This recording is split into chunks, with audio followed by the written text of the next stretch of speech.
everyone, Zeddy here again with another Titans card review. It's another one card review because we have another neutral legendary to go through, and the creativity, the insanity of this expansion continues as this legendary will allow you to craft custom weapons. First ever. That has never happened in Hearthstone. We're gonna go over it. Is it any good? I've got no idea. We're going to try and figure it out together. And of course, you want to win this card and many other cards, giving away 2 mega bundles, 2 regular pre-orders out of my pocket. All you have to do is like and comment in the video description below. Be subscribed to the channel. Every 1,000 subscribers until we hit, until all the cards are revealed on the 23rd, I will add another mega bundle. So hit that sub button, make me go broke. Before we get to the card though, one quick little thing I want, since we're not doing our daily news videos during the card reveal season, or at least for the most part, quests will be returning to Battlegrounds starting tomorrow. It's a big update. I will link this blog below if you want to check out the details, but tomorrow you should be able to play quests again. It's a returning mechanic, one that I quite enjoyed when I played Battlegrounds. They're putting in 3 new quests. There's a bunch of returning quests. They're removing some quests from the pools. They're also adding some new rewards, removing rewards, adjusting rewards. So if you want to take a look at that, you're a Battlegrounds enjoyer, check that out. And as like I tweeted out in response to this, I might not like United and Stormwind quest lines, but Battlegrounds quests, they're all right with me. Anyways, the card, what you're here for. What is the card? Well, GameSpot just revealed this.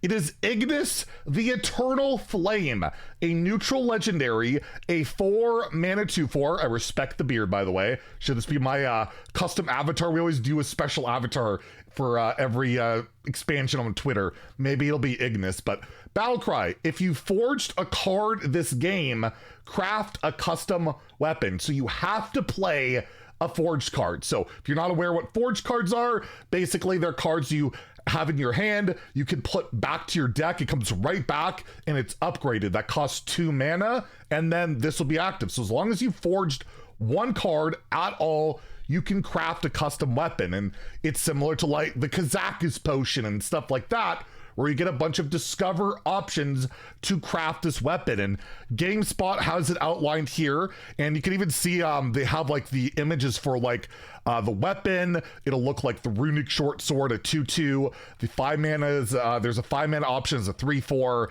and a 10 mana option as a 5/6. So kind of done the same way as like the Kazakus potions, right? 1, 5, and 10. Also the Kazakus Golems, that 4 mana card that barely saw play back in the day.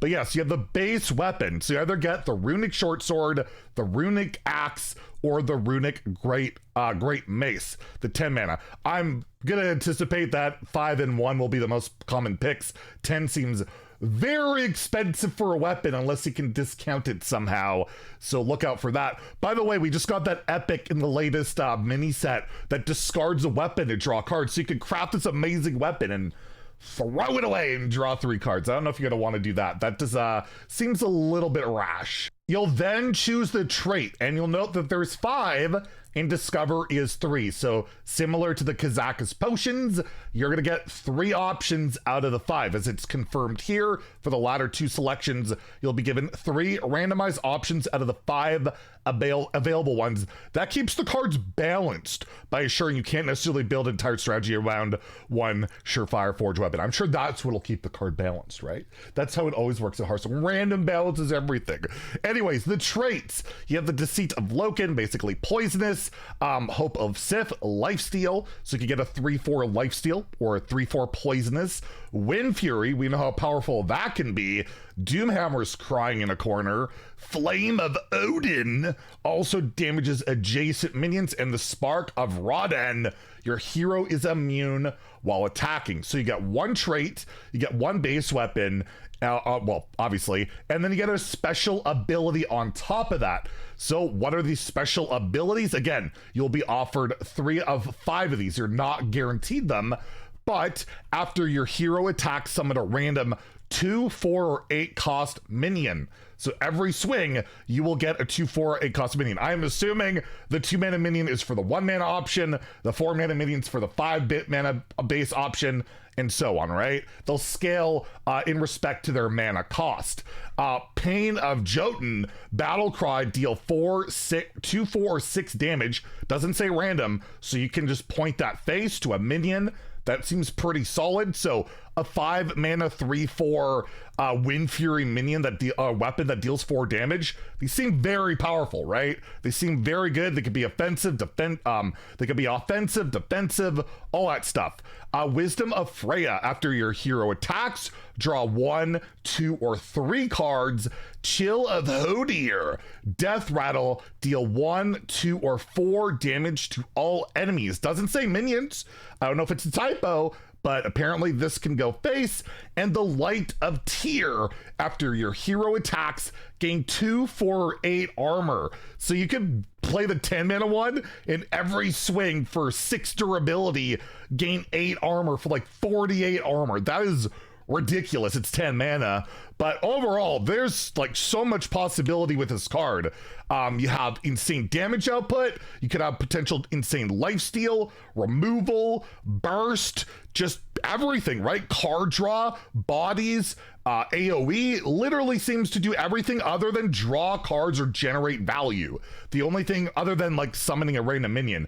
Doesn't seem to generate any cards, doesn't seem to draw any cards, but other than that, seems incredibly good. The 5 mana option to me, like you play it on 4, you curve into 5, maybe you get Wind Fury Poisonous, you could clear the board, or just some lifesteal. Seems like a really solid card. The one downside is it's a 4 mana 2/4. The stats are absolutely terrible. So they must feel this is a strong card. Because even Kazakis, which it seems to be kind of made similar to, right? That was a 3/3, which I'd argue is better, right?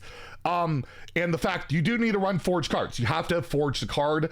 So you're going to need to run a decent amount of them in your deck because you're probably going to want to try and curve into this, but you obviously need to run forged cards. So those are the two downsides. The stats suck and you got to run forged cards.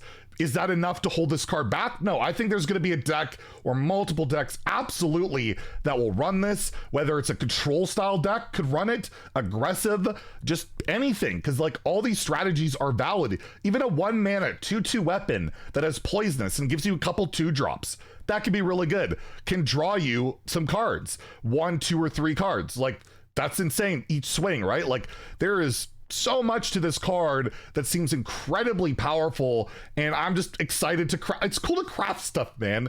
It's fun. It was fun with Kazakis. Both of them, even like, you know, build a beast with Rexar. This is one of the more interesting, cool cards. Like, I just feel like, I gotta say, I feel like this set is like custom card city. All these cards lately just feel like custom cards. They're so nuts. In standard, I'm gonna give it a 4. I think this could see play in multiple decks. The weapons seem really strong, very versatile. I feel like even if you don't get exactly what you want, you're probably gonna be pretty happy with what you get. And again, all you have to do is forge a card. You don't have to do a lot to get this to go. It's just the stats kind of suck. But I'm going to give it a 4 out of 5 in standard. A 3 out of 5 in WoW. Maybe there's a shot there. Maybe there's a shot you can brand and get 2 forged weapons or custom weapons.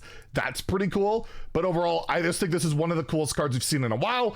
And if it's broken, I'll rage and say it's terrible and what were they thinking and Zeddy rant. But regardless, that's all the cards today. There's a couple more neutral reveals tomorrow, so stay tuned for that. Let me know what you think about the card. Are you excited to craft some custom weapons? And if you enjoyed the video, please like and subscribe. Have a great day and stay salty, my friends.